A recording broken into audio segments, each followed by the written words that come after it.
हाँ तो कैमरा झुका दी अभी कोने अच्छी नहीं है सादा और करिए थोड़ा हाँ तो देखिए ऑन कीजिए जल्दी ऑन हो गया चढ़ाई ओम नाभ्यायास अभी लोग एक रात मुझे छोड़ दी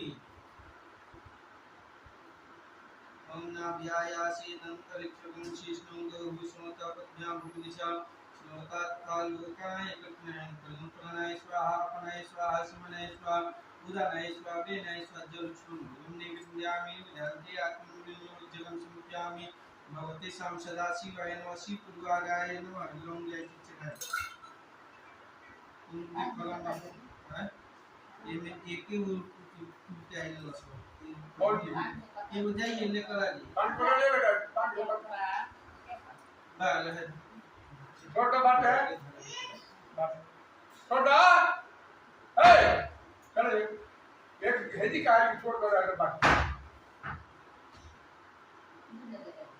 जब ले दूर से बुला के इधर चला कागज की बात कर रहे हो फिर काय पड़ो यहाँ रहना जरूरी है दिव्यम नागबली दे नीलकम ये राज तांबूलम मुखवासादे लीला लंकुंगी पसी तांबूलम समर्पयामि पुष्पशचरादि मिलन नगर वक्तारे विविधु विभावसु अनंत पुण्य प्रदात शांति किदाया पूजायाम साध गाते दक्षिणाम समर्पयामि खलिजोत चढ़ादि अन्य अपीयं श्री जगदीश्वर रूपा देवता प्रियंताम स्वरूप कलम मंगलम कुलुति सूरज चित्रा के गुरुनाथ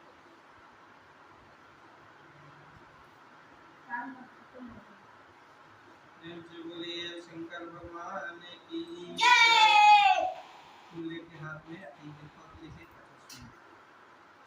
पूजन करने के बाद कथा सुने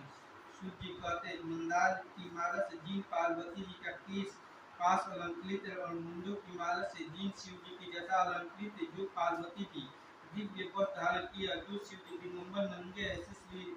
पार्वती तथा श्री शिव जी को प्रणाम करता हूँ। जमुनी कैलाश के पर्वत के शिखर पर बैठी हुई श्री पार्वती जी कहती है हे महेश्वर हमें कोई व्रत है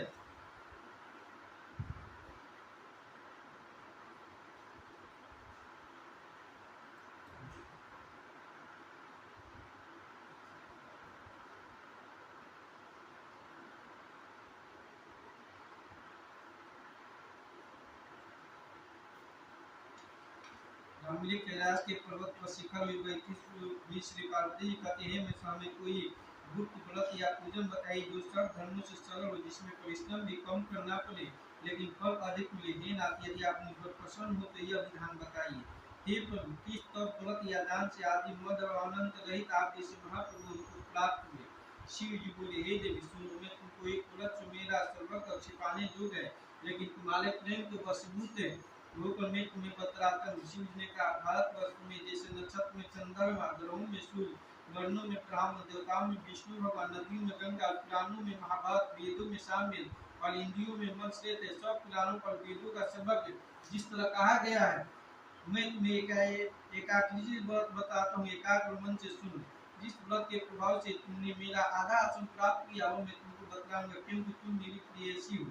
भात पद्मास में हस्त नष्टा से युक्त शुक्ल पक्ष की तृतीया तिथि को उसका अनुष्ठान मात्र करने से स्त्रियां सब पापों से मुक्त हो जाती है हे देवी तुमने आज से बहुत दिनों पहले हिमालय पर्वत पर इस व्रत को किया था यह वृतांत मैं तुमसे कहूंगा पार्वती जी ने पूछा हे नाथ मैंने क्यों यह व्रत किया था वह सब आपके मुख से सुनना चाहती हूँ शिव जी बोले उत्तर की ओर एक बड़ा रमणीक और पर्वतों में श्रेष्ठ हिमवान नामक पर्वत है उसके आसपास की तरह तरह की दुनिया है तरह तरह के वृक्ष उस पर लगे हुए हैं नाना प्रकार के पक्षी और अनेक प्रकार के पशु उस पर निवास करते महापुरुष गंधर्वों के साथ बहुत से देवता सिद्ध चांद पक्षी सर्वदा प्रसन्न मन से विचरते महापुरुष गंधर्व गाते अप्सराएं आती है उस पर्वत राज के कितने ही शिखर ऐसे जिनमें स्फटिक के रत्न और वेद की मणि आदि की खाने भरी है यह पर्वत ऊंचा तो इतना अधिक है मित्र के घर की तरह समझ का आकाश का स्पर्श किए रहता है उसके समझ शिखर सदैव ही वर्ष आच्छादित रहते हैं और गंगा जल की ध्वनि सदा सुनाई देती रहती है पार्वती तुमने बाल्यकाल में उसी पर्वत पर तपस्या की थी 12 वर्ष तक तुम उसी चलकर केवल धुआं पीकर रही